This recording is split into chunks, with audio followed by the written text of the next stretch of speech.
Karine. Bonjour et bienvenue. Des journalistes palestiniens continuent à mourir à Gaza. Ne les oublions pas. Rappelons aussi qu'en infraction au droit international, l'armée israélienne interdit l'entrée de journalistes étrangers à Gaza pour empêcher de documenter ces exactions, notamment la famine organisée, les bombardements, les destructions et le blocage de l'aide alimentaire. Certains passagers de la flottille Global Soumoud dénoncent des actes de torture infligés lors de leur détention arbitraire. Si certains avaient l'impression que le sujet des accès au Lyon-Turin était au point mort, les premières études sont bel et bien en passe de commencer. La préfecture a donc organisé la première réunion dite de concertation sur les accès. Les invités ? Tous les élus des municipalités impactées, mais mystérieusement, certaines associations de riverains notamment, ont dû se rappeler au souvenir de la préfète qui avait tout simplement omis de les inviter. Notre partenaire TVNet Citoyenne était présente. Ce sont ces images que nous verrons dans ce reportage. On n'a pas été invité en tant que syndicat agricole, on ne sait pas si les autres syndicats ont été invités. Alors nous, on n'a pas été invité à d'un comité territorial de concertation sur le projet Lyon-Turin. Et dans l'après-midi, la préfecture donc, a envoyé des mails aux associations environnementales, comme les Amis de la Terre, France Savoie, etc., en disant qu'il y avait eu un problème technique ou des oublis de sa part. Mais voilà, en tout cas, la préfecture a réagi et ça nous montre que, effectivement, il y a eu un déni de démocratie. Vous avez été invité à ce comité de concertation. Qu'est-ce que vous y attendez? Tout à fait. Ce qu'on y attend, je ne sais pas trop, pour tout vous dire. On va voir un petit peu comment ils s'y prennent. Qu'est-ce qu'ils vont nous raconter? Concertation, je ne sais pas si on sera concerté. En tout cas, je l'espère informer tout au moins. Une chose est sûre, c'est que sur une commune comme la nôtre, comme à Détrier, le futur chantier, si jamais les travaux attaquent, on a une commune qui est rayée de la carte. Une grosse base de chantier qui est juste en dessous de la commune, petite commune de 500 habitants, on n'existe plus. Le flou subsiste de manière très globale sur ce projet. On va dire que très peu de choses sont claires. Monsieur Guémard, bonjour. Vous pouvez me dire un petit mot par rapport à ce résultat Il n'y a pas de résultat. De concertation et d'information? Ça, c'est de faire croire à tous ceux qui étaient dans la salle que ce n'est plus un projet, c'est un chantier, que le coup est parti, qu'on ne peut plus rien arrêter. Et moi je dis non, c'est pas vrai du tout, il faut rester mobilisé, il faut continuer à se battre. Aujourd'hui, il s'agit quand même, il faut bien le préciser, d'une réunion d'installation de la commission de concertation. Il y a eu des questions qui ont été évidemment intéressantes, qui ont été posées. Il n'y a pas eu toujours les bonnes réponses, mais on a aussi encore en phase d'études et que les réponses pourront être acceptées après la prochaine réunion qui pourrait être après les élections municipales. Par exemple, la question qui a été posée de dire et si on s'aperçoit qu'après des sondages et tout, on va épuiser les ressources en eau de la montagne, qu'est-ce qu'on fait? On arrête le tunnel ou pas? Là, il n'y a pas de réponse. On ne sait pas quand seront réalisées ou pas les voies d'accès. Dans combien est-ce qu'ils vont faire vraiment du report modal? Non, ils n'en feront pas. On n'aura pas de report modal avant 2050. Donc en attendant, puisqu'ils soutiennent pas l'autoroute ferroviaire pour qu'elle continue, ils n'ont pas prévu de faire vraiment des plateformes de chargement pour charger les marchandises ou les camions. Donc de fait, c'est un projet, voilà, c'est pour faire travailler le BTP tout simplement. À Montrichet, en Maurienne, l'usine Ferropem est à l'arrêt depuis une semaine. Les ouvriers sont en chômage partiel jusqu'à nouvel ordre. L'usine fabrique pourtant du silicium, matière première stratégique, tant dans le secteur de la médecine que des énergies renouvelables. Cette situation s'explique par l'offensive commerciale de la Chine en Europe, mais aussi par l'absence de mesures gouvernementales pour protéger ce secteur d'activité, pourtant sensible.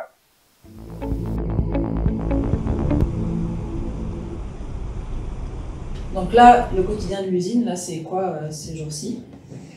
L'usine est à l'arrêt depuis ce matin 8 heures précisément. Donc voilà, on a arrêté le service fabrication principalement. Et là, après, voilà, le quotidien va être chômage partiel à partir logiquement du 7 et du 6. Je ne vous cache pas que les salariés sont angoissés par rapport à cette situation qui nous tombe sur le dos, quoi. Rappelez-moi, Ferroglobe, c'est combien d'usines? C'est combien d'usines qui sont là presque à l'arrêt? Alors à l'heure actuelle, il y a 3 usines qui vont être arrêtées, qui sont dans le même cas que... Enfin, il y a 2 autres usines qui sont dans le même cas que Montricher, l'usine d'Anglefort dans l'Ain, l'usine d'Éclaveau dans l'Isère, et puis après il y a l'usine de Montricher en Savoie. Ça fait aux alentours de plus de 400 emplois, plus de 450 emplois, donc ce qui veut dire qu'en termes d'emplois industriels, donc ça veut dire que c'est un impact important. On a les producteurs chinois qui ont décidé d'envahir le marché européen, et de manière très agressive, puisque à l'heure actuelle, ils vendent le silicium à 1 500 €, sachant que nos prix de revient sont de 2 000 €, suite à la décision de la Commission d'exclure le silicium des éléments de l'anti-dumping. Le groupe a pris la décision d'arrêter les usines. Donc c'est pour ça que l'usine de Montricher, dans les 3 prochains mois, on va être en activité partielle, avec la possibilité de repartir sur 3 mois supplémentaires d'activité partielle. C'est vrai qu'on a, depuis 1 mois et demi, donc suite à l'annonce du CSEC du 27 août 2025, des difficultés liées en particulier à l'anti-dumping sur le silicium. Donc là, pour l'instant, il n'est pas question spécialement de fermeture de l'usine. Nous, on se refuse en tant qu'élus et représentants du personnel de parler de fermeture, dans la mesure où le silicium, ce n'est pas un produit fini. Le développement du marché du silicium est 3% chaque année. Un message, c'est que nos politiciens se bougent pour la sauvegarde du silicium en France et en Europe. Et puis surtout que notre parole, elle soit montée au plus haut et puis qu'on soit écouté et puis aidé surtout aussi. Au départ, un petit collectif de bénévoles qui lance une bourse aux livres. 24 ans après, des conférences et 60 000 livres d'occasion proposés à la vente grâce au travail de 200 bénévoles. Rencontre avec les acteurs de Livres en Marche. Eh bien, on en est maintenant à la 24e édition. On passera au quart de siècle l'année prochaine. Alors, l'origine du festival, c'est une association qui s'appelle Information et qui avait été créée dans les années 80-90. Nous étions quatre fous furieux à vouloir trouver quelque chose qui puisse faire consensus, voilà, sur toute la population, et on se disait que le livre c'était idéal. Et on s'est pas trompé. On s'est pas trompé parce que quand on voit ces 60 000 livres, on se dit qu'on s'est pas trompé, que c'est bien. On a une gigantesque bourse aux livres des particuliers, 60 000 livres à vendre, prix moyen 2,47 €. D'ici demain soir, il y en aura à peu près 80% qui seront partis, à peu près entre 3 500 et 4 000 acheteurs. Et nous restituons 80% du prix de vente aux vendeurs, ce qui permet de donner une deuxième vie au livre, de donner accès à la culture pour tous. Ça va faire une dizaine d'années, je pense. Une vingtaine d'années. 7h30. 7h30, et pourquoi vous venez si tôt? Pour avoir les meilleurs livres. On est arrivé vers 8h.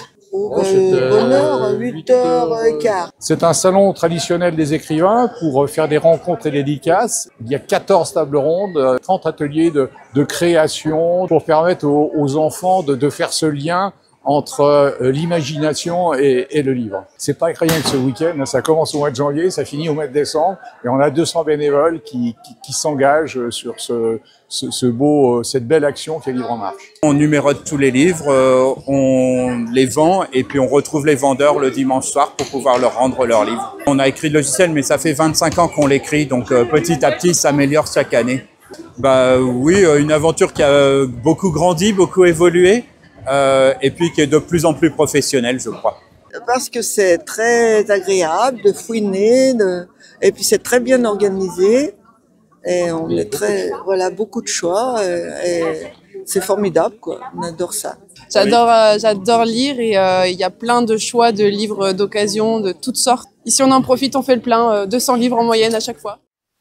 Le passage à Windows 11 pourrait aggraver l'obsolescence de certains matériels ne supportant pas cette nouvelle version. Un problème pour de nombreux utilisateurs contraints de l'installer.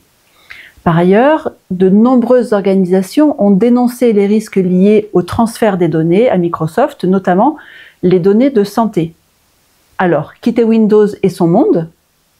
Nous sommes allés à la rencontre d'Alpinux à Barbera, qui organisait une install party pour aider à remplacer Windows par Linux. Nous avons 2 install parties par an. Nous cherchons des salles dans le bassin chambérien pour pouvoir réaliser ces accueils pour les install parties.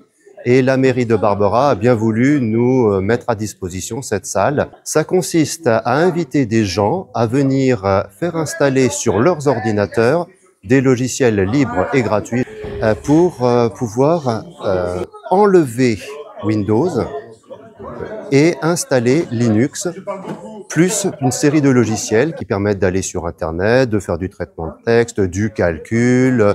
Déjà, venir avec leur ordinateur, en s'inscrivant, parce que malheureusement, on a un nombre d'installateurs, donc d'experts en informatique, qui est réduit, de manière à remplacer le système d'exploitation Windows. Pardon. Pourquoi faut-il sortir de Windows? D'abord parce que c'est gratuit. Ce sont des logiciels qui sont libres, qui sont ouverts à tous. En fait, Windows gagne de l'argent avec les informations qui sont stockées sur les ordinateurs, sur vos ordinateurs.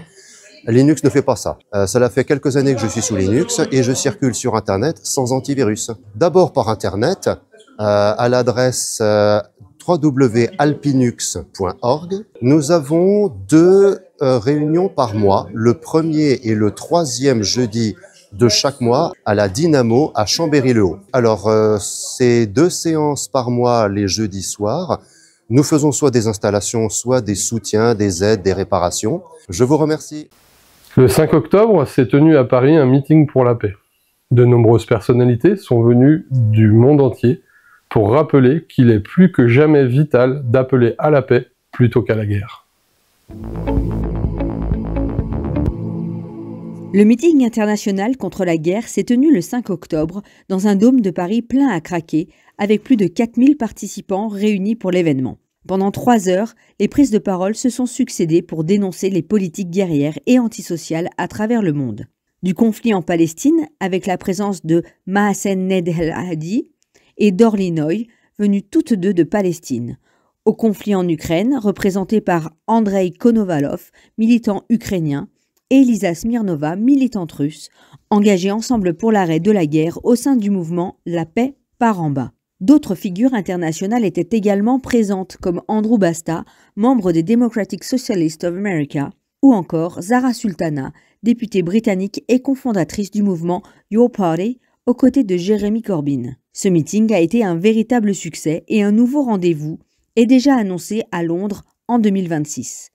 So come to London next June, and I guarantee that we will match the warm welcome that we have received these days in Paris.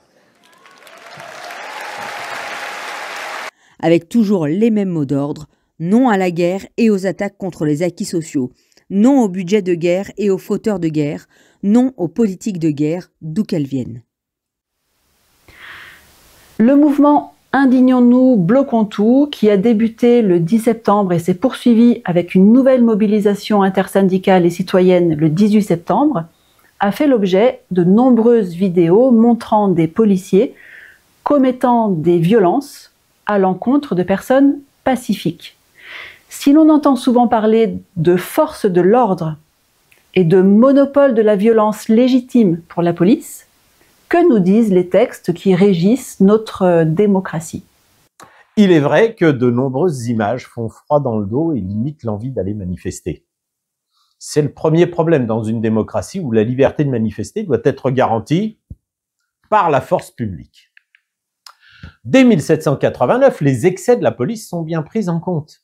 Et il est précisé que s'il est nécessaire d'arrêter une personne, toute rigueur qui ne serait pas nécessaire pour s'assurer de sa personne doit être sévèrement réprimée par la loi. On ne doit donc pas commencer par taper. L'utilisation de la force est donc un dernier recours et non la règle commune comme semble le penser certains policiers, des gendarmes et même Bruno Retailleau dans son costume de ministre de l'Intérieur. Le fait de manifester ne peut pas être considéré comme un motif pour légitimer les violences policières. Puisque toujours selon la Déclaration des droits de l'homme, nul ne doit être inquiété pour ses opinions. Le fait de se rassembler dans l'espace public ne peut et ne doit pas être considéré comme un trouble à l'ordre public, mais bien au contraire, comme une caractéristique d'un État démocratique. Celles et ceux qui, protégés par leur uniforme et carapace, frappent arbitrairement, devraient savoir que ceux qui exécutent ou font exécuter des ordres arbitraires doivent être punis. Au vu des scènes de violence policière, filmées depuis de trop longues années, il est à mes yeux urgent de mettre en place, pour les forces de police, une évaluation de leur connaissance et leur compréhension des règles fondamentales de la République. Les députés et sénateurs pourraient se saisir d'une telle idée pour la transformer en loi, sachant utiliser les règles de la République pour les faire respecter, y compris par celles et ceux qui ont été élus comme représentants. Et maintenant, les actualités en bref.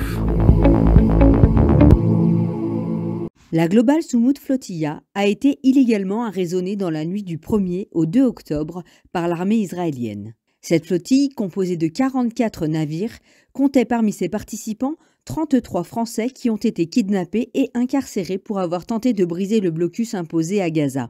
Lors de leur arrestation, la députée Rima Hassan affirme avoir été frappée par des policiers, tandis que François Piquemal déclare que son écharpe parlementaire a été piétinée par des soldats. Malgré l'interpellation de plusieurs ressortissants français, aucune réaction officielle de la France. Comme le dénonce Emma Fourreau, la France n'a rien fait, elle n'a pas condamné notre interpellation dans les eaux internationales, pourtant illégales. Le 4 octobre dernier, la Confédération paysanne et l'ADAR Savoie ont organisé la fête de l'agriculture paysanne à la ferme des Cabrioles à Saint-François-de-Sales dans les Bauges. Une belle occasion de rapprocher habitants et paysans d'un même territoire. C'est à la fois l'occasion de découvrir, d'amener les enfants voir les animaux, les spectacles, les producteurs. Beaucoup de stands, y a un petit écosystème local qui est vital. Alors l'agriculture paysanne, c'est une agriculture qui respecte l'environnement, les écosystèmes et aussi l'humain, les personnes qui travaillent. 2 de mes enfants sont dans l'agriculture biologique. Ça me rassure parce qu'ils n'auront pas Parkinson ou Alzheimer à 50 ans à cause des pesticides. Les participants que la pluie n'avait pas fait fuir ont apprécié le concert en fin de journée. L'événement aujourd'hui, c'est une fête pour l'artisanat, on va dire, et la musique dans le cadre du tirage au sort de la tombola pour gagner une guitare qui a été fabriquée par un collectif de lutherie dans le but justement de récolter de l'argent et des fonds pour la lutte contre le lion-turin. L'association Belledonne Savoie, c'est une asso de défense de l'environnement. Le programme de l'après-midi, c'était surtout marché artisanal. Il y avait aussi des activités pour les enfants, il y a des concerts.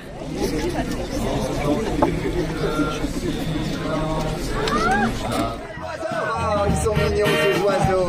Les bourgeois kiffent les oiseaux, ils aimeraient bien les voir tous nus. Il y a une table ronde en fin d'après-midi. Et pour l'instant, les travaux n'ont commencé que sur la partie transfrontalière, donc qui est le gros tunnel de base entre Saint-Jean-de-Maurienne et le Val-de-Suse. Côté français et côté italien, rien n'a commencé. Toujours employer le conditionnel. Peut-être qu'il pourrait y avoir ici 6 mètres de gravats. Bah ouais, la pépinière et ce terrain-là, c'est des terrains qui vont être expropriés. Ok, c'est des terrains qui pourraient être expropriés. Donc c'est important aussi de venir ici et que les gens aient envie de défendre cet endroit.